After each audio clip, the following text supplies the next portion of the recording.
in Seoul. So what else can our government do? Let's check in with our big guns of politics this week. We're joined by Employment Minister Bill Shorten, who's filling in for Tony Burke. Good morning. Good morning. Tony's on his way back from the whaling conference in Panama.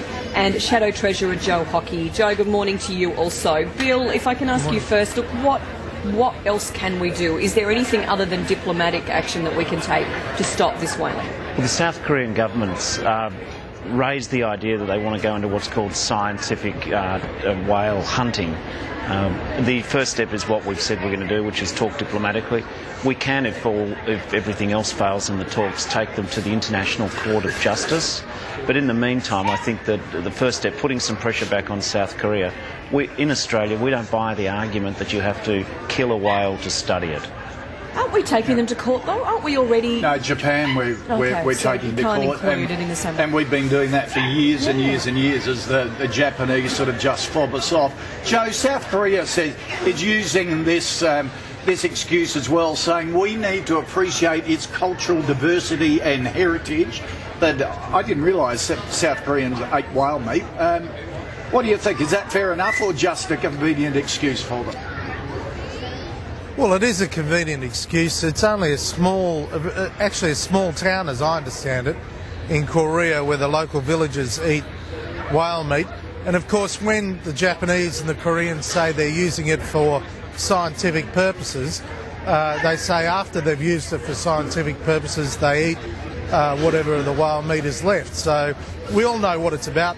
The Norwegians, at least, are straightforward and say, no, we're doing it for commercial purposes, for our people, to feed them. The bottom line is you've got to use the gentle art of persuasion, which is diplomacy. And we support the government's attempts to try and use that diplomacy to stop the Koreans from killing whales. All right, well, his fingers crossed that it will work. I want to ask you both also, of course, this week we've seen the opposition claiming that people smugglers are treating our Navy basically like the ocean equivalent of roadside assistance. Another 162 asylum seekers arrived at Christmas Island yesterday after being rescued by 2 Navy ships. The government says sending distress signals is a tactic that people smugglers are now using to get everyone to safety. Joe, what kind of pressure does this put on our border security and our Navy resources? Well, Mel, it puts enormous pressure on our naval resources. It is not good enough. It's like Groundhog Day in a sense when we say we've got a 3-point plan to try and put the pressure on. It is quite obvious that everyone can do more to try and stop the boats, but there is a policy impasse, and that's very frustrating. Yeah. Bill, look, the people smugglers are taking advantage of us. I was stunned that also there were calls for rescues from relatives of some of the people on the boats from here in Australia. So the message isn't getting through not only to the people smugglers, but also their relatives here who are almost encouraging them, which I'm stunned over. Well, this is why offshore processing is necessary.